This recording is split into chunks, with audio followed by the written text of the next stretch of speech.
My name is Lisa Martinez, and for 3 years I believed my husband Marcus was paralyzed from the waist down after a motorcycle accident. I spent every day of our marriage being his caregiver, his advocate, and his emotional support system. I worked 3 jobs to support us while he collected disability benefits and attended physical therapy that I thought was giving him hope for recovery. But when I died in that car accident 3 months ago and somehow came back with impossible memories of things I'd never seen, I discovered that Marcus hadn't just been lying to me about his condition. He'd built our entire marriage on the most disgusting fraud I could have ever imagined. You see, some betrayals cut deep, but this one cut through my soul. Because while I was sacrificing my body, my career, and my sanity to care for a man I thought needed me, he was literally dancing on my grave. And I mean that both figuratively and literally, because the memories I came back with included watching him celebrate at parties, playing basketball with friends, and having affairs with women who thought he was inspiringly brave for overcoming his disability. But here's the thing about discovering your husband has been faking paralysis for 3 years. It either destroys you completely, or it turns you into someone capable of delivering the kind of justice that makes headlines. And me? I chose to become his absolute worst nightmare.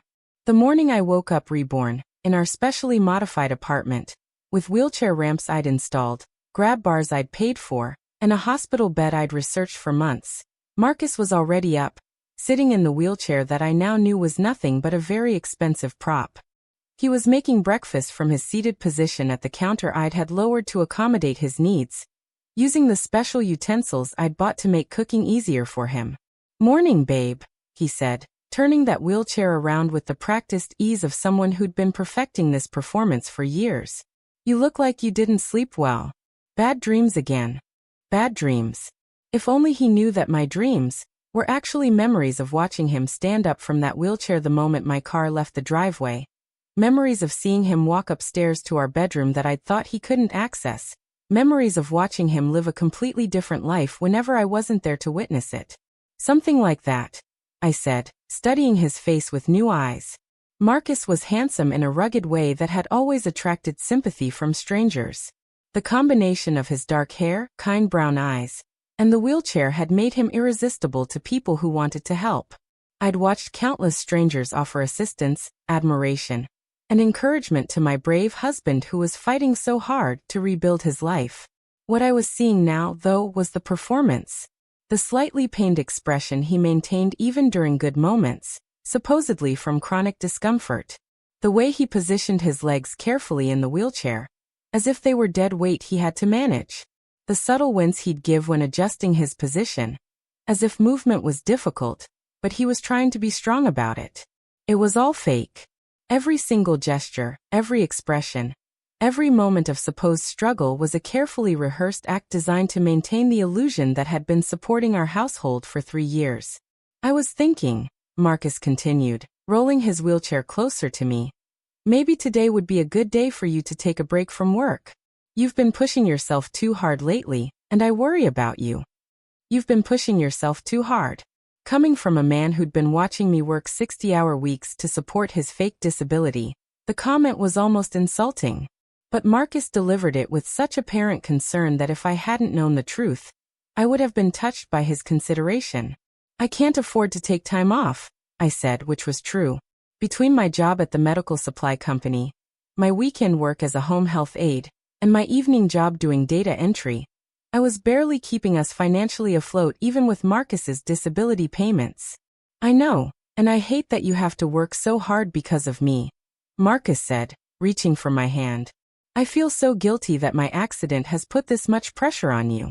My accident. As if it had been a real accident instead of an elaborate setup for the longest con I'd ever heard of. But here's what Marcus didn't know. I had memories now of things that hadn't happened yet. I knew that in exactly 2 hours after I left for work, he would get out of that wheelchair, walk upstairs to our bedroom, and make a phone call to someone named Jennifer about meeting up for basketball practice at the community center. I knew that this afternoon, while I was working my second job, Marcus would be running around a basketball court with a group of guys who thought his recovery was miraculous. Most importantly, I knew that tonight, while I was working my evening data entry job, Marcus would drive across town to an apartment I'd never seen, where he'd spend hours with a woman named Carla, who thought she was dating an inspirational athlete who'd overcome paralysis to return to sports. The knowledge was impossible, but it was also absolutely certain. I had been given information about my husband's secret life, and I was going to use every single piece of it to destroy the elaborate lie he'd built.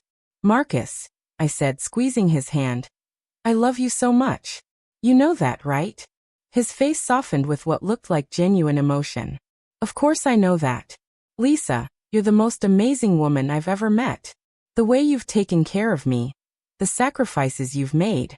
I don't know what I did to deserve you." What he'd done was choose me as his mark. What he'd done was identify me as someone caring enough to be manipulated and naive enough to be fooled.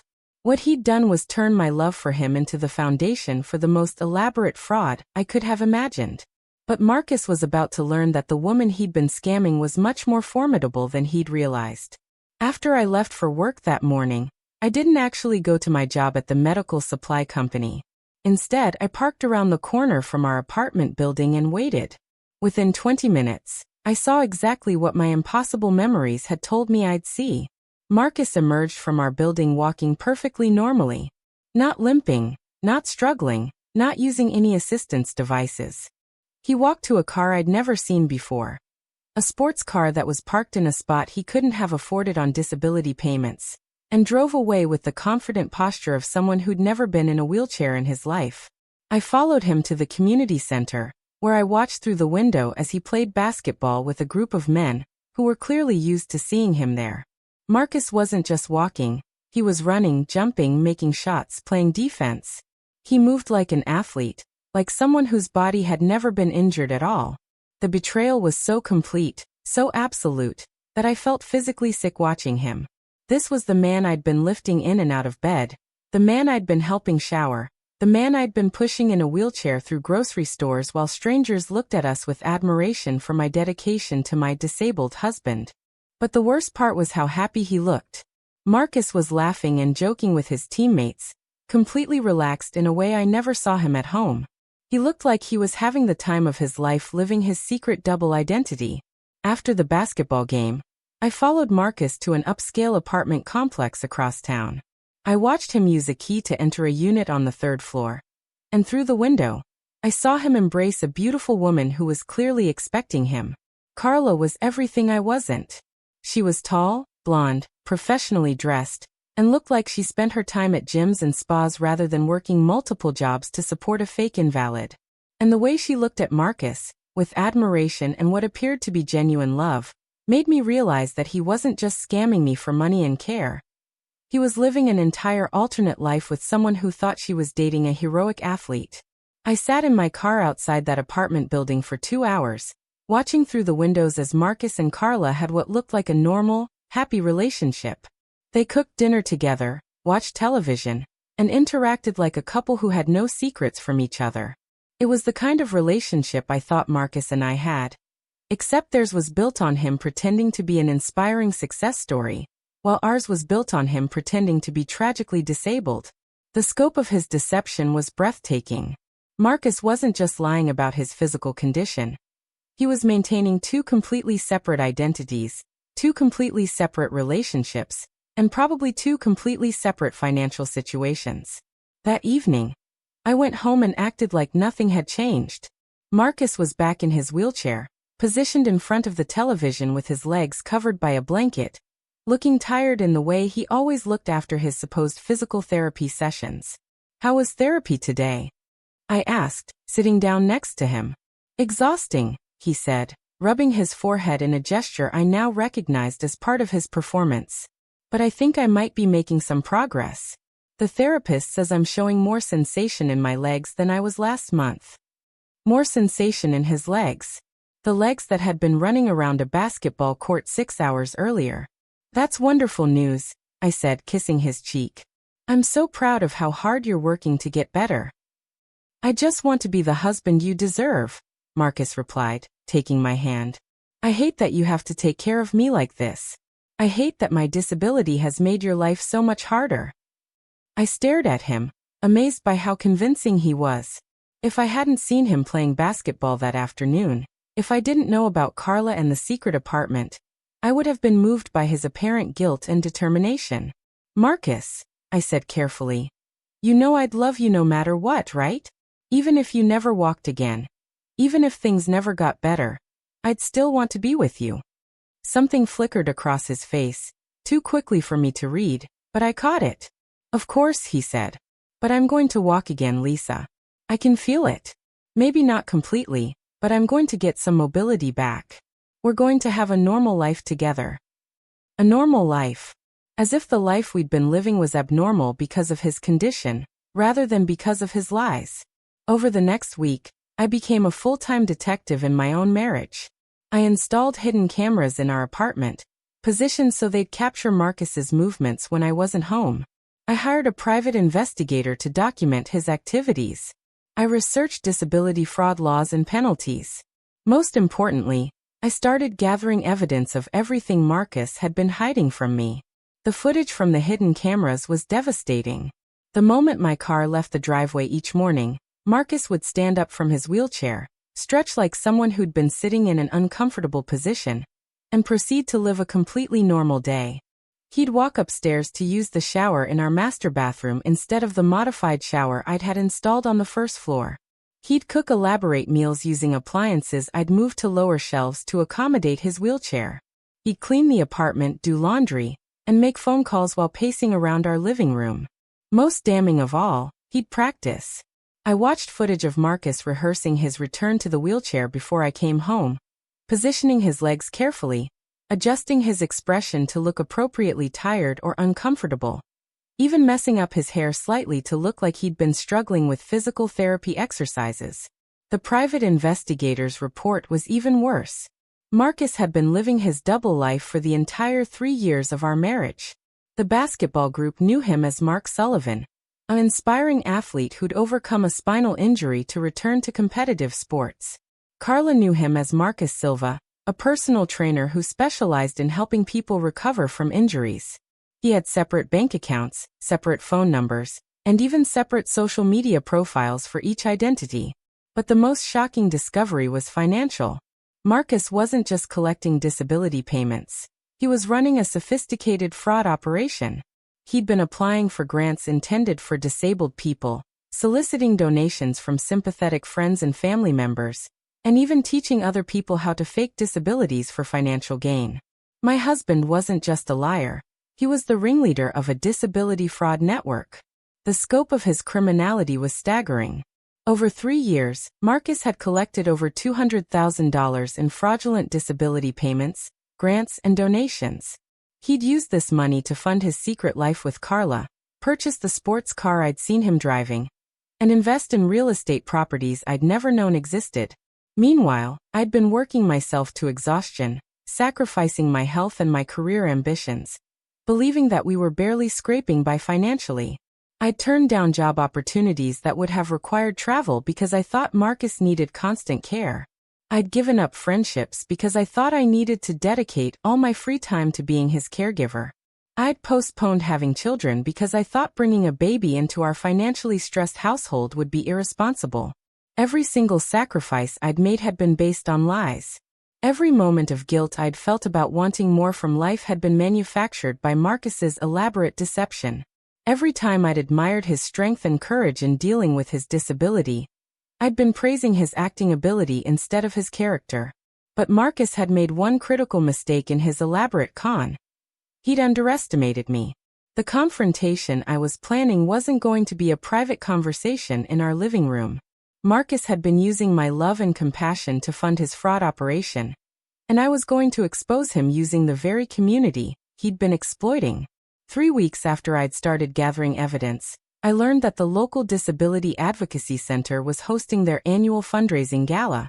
It was a black tie event designed to raise money for accessibility improvements and support services for disabled people in our community. Marcus had never mentioned the event to me, but according to my private investigator, he'd been a featured speaker at the previous 2 galas, sharing his inspiring story of resilience and recovery. This year's gala would be his last performance, and I was going to make sure it was memorable. I bought a ticket to the gala without telling Marcus, arranged for a babysitter for my elderly neighbor's dog, so I'd have an excuse to be out that evening, and prepared the most devastating presentation of evidence I could imagine. The gala was being held at the city's most elegant hotel, with over 300 attendees including local politicians, business leaders, and prominent members of the disability community. These were people who'd dedicated their lives to advocating for disabled people, who'd fought for accessibility improvements and anti-discrimination laws, who'd worked tirelessly to create a more inclusive society. They were also the people Marcus had been lying to and stealing from for 3 years. I arrived at the gala dressed in the nicest dress I owned, carrying a briefcase full of evidence and a heart full of righteous anger. Marcus was there, positioned near the front of the room in his wheelchair, surrounded by admirers who wanted to hear about his latest progress in physical therapy. He looked handsome and inspiring in his tuxedo, with that perfect combination of determination and humility that had made him such an effective spokesperson for the disability community. People were gathered around him, listening intently as he described his daily struggles and small victories. The hardest part, Marcus was saying to a group that included the mayor and several city council members, isn't the physical challenges. It's the mental game. Some days I wake up and I want to give up, but then I remember that I'm representing everyone in our community who's facing similar struggles. I can't give up because other people are counting on me to show them it's possible to rebuild your life. Other people are counting on me. The irony was almost unbearable. I waited until Marcus was introduced as the evening's keynote speaker before making my move. As he was being positioned at the podium, with the spotlight shining on him and 300 people giving him their full attention, I stood up from my seat in the back of the room. "Excuse me," I called out, my voice carrying clearly across the silent ballroom. "Before Marcus begins his speech, I have something the audience needs to know about the man you're about to hear from." The room fell completely silent. Marcus looked toward the back of the room, squinting against the stage lights, trying to see who was speaking. "My name is Lisa Martinez," I continued, walking down the center aisle toward the stage. "And Marcus is my husband." Murmurs started spreading through the audience. Marcus's face had gone completely pale, but he was still maintaining his seated position in the wheelchair. "For 3 years I've been Marcus's primary caregiver," I said, reaching the front of the room where everyone could see me clearly. "I've worked multiple jobs to support our household while Marcus collected disability benefits and attended physical therapy. I've modified our home, purchased special equipment, and dedicated my life to helping my husband cope with what I believed was a devastating spinal injury." The room was dead silent now, with 300 people staring at me and wondering where this was going. But 3 weeks ago, I discovered something that I think everyone in this room needs to know before they listen to Marcus's inspiring speech about overcoming disability. I opened my briefcase and pulled out a tablet loaded with video evidence. "Marcus isn't disabled," I announced. "He's been faking paralysis for 3 years as part of an elaborate fraud operation." Gasps and shocked murmurs erupted from the audience. Marcus tried to speak, but I continued before he could interrupt. "I have video footage of Marcus walking, running, and playing competitive basketball," I said, holding up the tablet. "I have evidence that he's been maintaining a secret identity as a personal trainer, living in an apartment across town with another woman who believes she's dating an inspiring athlete who recovered from a spinal injury." The murmurs were getting louder, and I could see people starting to stand up for a better view of the drama unfolding at the front of the room. "Most importantly," I continued, "I have documentation showing that Marcus has fraudulently collected over $200,000 in disability payments, grants, and donations over the past 3 years. Money that was intended to help people with genuine disabilities, money that came from people like all of you who believed they were supporting someone who truly needed help." Now the room erupted in angry voices. People were shouting questions, demanding answers, expressing outrage at the idea that someone would fake a disability for financial gain. Marcus finally found his voice. "Lisa, you're obviously having some kind of breakdown. Everyone, my wife has been under tremendous stress caring for me, and I think she's—" "Stand up, Marcus," I interrupted, my voice cutting through his explanation. "What?" Marcus looked confused, still playing his role. "Stand up," I repeated, louder this time so everyone in the room could hear me. "Stand up and show everyone here how disabled you really are." "Lisa, you know I can't." Stand up. I shouted, loud enough that my voice echoed through the ballroom. Marcus stared at me with something approaching panic in his eyes. 300 people were watching him, waiting to see what would happen next. Stand up and walk off this stage, I said, or I'll play the video footage of you playing basketball last Tuesday for everyone here to see. The room was so quiet you could hear people breathing.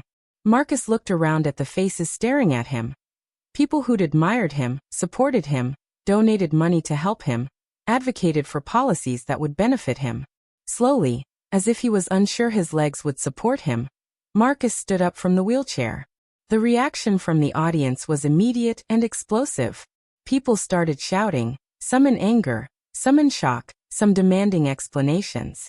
Several people were already pulling out their phones to record what was happening. Marcus stood there in the spotlight, exposed and humiliated, no longer able to maintain the lie that had defined our marriage and funded his secret life. But I wasn't finished. Ladies and gentlemen, I said, addressing the room, I want to be very clear about something. The man standing in front of you hasn't just been lying about his disability. He's been stealing from your community, exploiting your compassion, and making a mockery of the real struggles that disabled people face every day. I walked closer to Marcus, who was still standing frozen at the podium. While real disabled people have been fighting for accessibility, for employment opportunities, for basic respect and dignity, Marcus has been playing dress-up in a wheelchair and collecting money intended to help people who actually need it. I turned back to the audience. The grants he received were grants that could have gone to people who are genuinely trying to rebuild their lives after injuries. The donations he collected were donations that could have funded real accessibility improvements. The sympathy and support he received were resources that could have been directed toward people who are actually facing the challenges he pretended to overcome. The anger in the room was palpable. These were people who'd dedicated their careers and their personal lives to advocacy work, and they were realizing they'd been personally betrayed by someone they'd trusted and supported. But here's what Marcus didn't understand when he started this fraud. I continued. The disability community isn't just a source of easy money and unquestioned sympathy. It's a community of incredibly strong, resilient, intelligent people who don't tolerate anyone who would exploit their struggles for personal gain.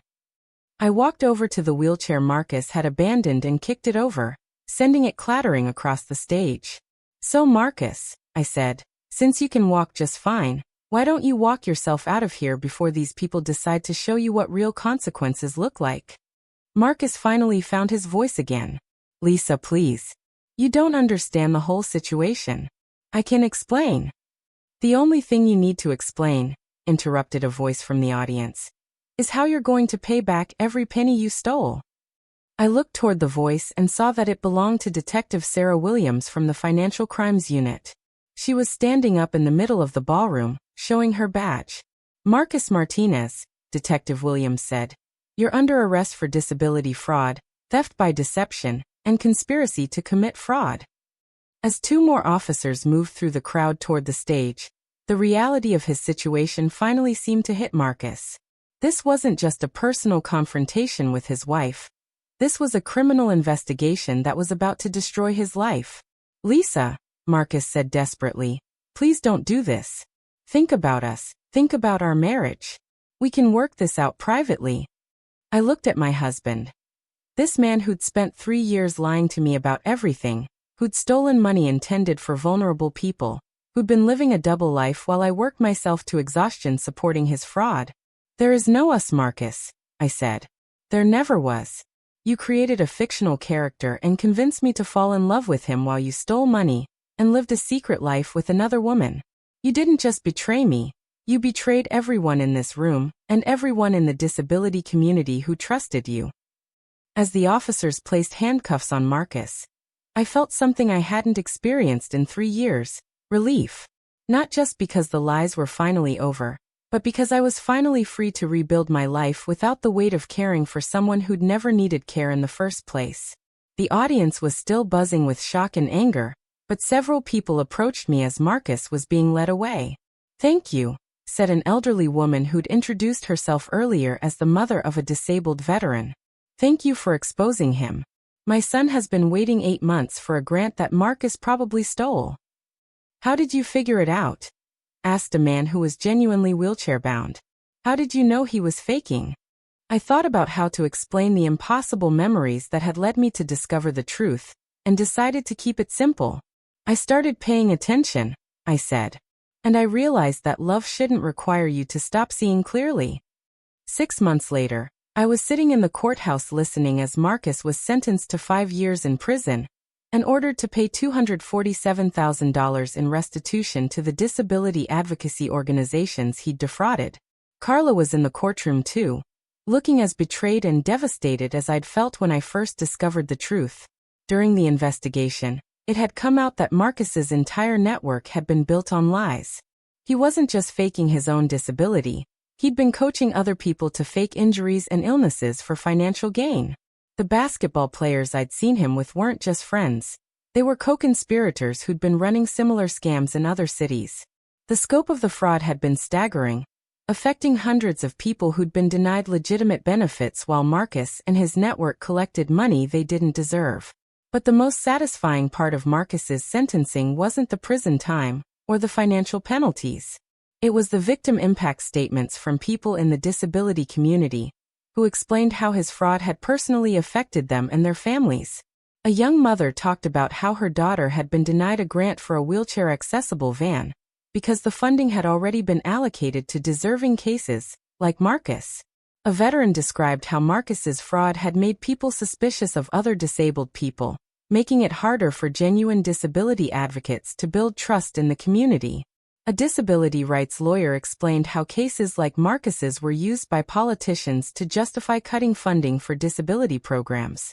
Marcus had thought he was running a victimless crime, but he'd actually been stealing hope and resources from some of the most vulnerable people in our society. As for me, I'd used the settlement money from Marcus's crimes to go back to school and get my degree in social work, specializing in fraud investigation and victim advocacy. I'd found my calling in helping people who'd been deceived and manipulated, using my experience with Marcus to recognize the signs of elaborate deceptions. The most ironic part was that my experience as Marcus's caregiver had actually prepared me perfectly for my new career. I'd learned how to be patient, observant, and dedicated to helping people navigate difficult situations. I'd just been applying those skills to someone who'd been lying to me instead of someone who genuinely needed help. A year after Marcus's sentencing, I was featured in a documentary about disability fraud, sharing my story as a warning to other potential victims and as encouragement for people who suspected they were being deceived. During the interview, the filmmaker asked me if I regretted the 3 years I'd spent caring for Marcus. I regret that Marcus chose to lie to me, I said. I regret that he stole money from people who actually needed it. I regret that he made me complicit in his fraud without my knowledge. I paused, thinking about the woman I'd become through the process of discovering and exposing his deception. But I don't regret learning how strong I am, I continued. I don't regret discovering that I'm capable of fighting for justice, even when it means destroying my own life to rebuild it honestly. And I don't regret finding out that love isn't about accepting lies. It's about demanding truth, even when that truth is painful. The filmmaker asked if I'd ever consider dating again. Absolutely, I said. But next time, I'll be in a relationship with someone who trusts me enough to be honest about who they really are. Someone who understands that real love is built on truth, not on elaborate performances designed to manipulate someone's compassion. As I walked out of the courthouse that day, I realized that Marcus had inadvertently given me the greatest gift he could have. He'd shown me exactly who I didn't want to be with, and more importantly, he'd shown me exactly who I was capable of becoming. The woman who'd been naive enough to be fooled by a wheelchair and a few fake medical documents was gone. In her place was someone who could spot deception from a mile away, who understood that real strength comes from facing truth rather than hiding from it, and who would never again mistake manipulation for love. Marcus had thought he was using me, but in the end his elaborate fraud had created the very person who would be his downfall. He'd trained me to be patient, observant, and dedicated to helping people. And I'd used every one of those skills to expose him and get justice for everyone he'd hurt. 2 years later, I received a letter from Marcus in prison. He'd written to apologize, to explain his actions, and to ask if there was any chance we could rebuild our relationship when he was released. I read the letter once, then threw it in the trash without responding. Some lies are too big to forgive, and some betrayals are too complete to overcome. Marcus had spent 3 years proving that he was willing to deceive anyone about anything if it served his purposes. Prison might have given him time to think about his choices, but it hadn't changed the fundamental fact that he was someone who could look me in the eye every day and lie about something as basic as whether he could walk. Instead of writing back to Marcus, I wrote a letter to my future self, reminding her never to ignore red flags, never to stop asking questions, and never to mistake someone's need for her help with genuine love and partnership. I sealed that letter and put it in a safety deposit box, along with copies of all the evidence I'd gathered about Marcus's fraud. Not because I thought I'd forget what he'd done to me, but because I wanted to remember what I was capable of when someone tried to take advantage of my compassion. The woman Marcus had married was gone forever. In her place was someone stronger, smarter, and completely immune to manipulation disguised as love. And that woman was going to make sure that no one else would ever be fooled the way Marcus had fooled me. Because real love doesn't require you to stop seeing clearly, and real partnership doesn't require you to sacrifice your truth for someone else's lies. Marcus had taught me that lesson the hard way, but he'd taught it so thoroughly that I would never forget it. And in the end, that knowledge was worth more than any apology he could have written from his prison cell.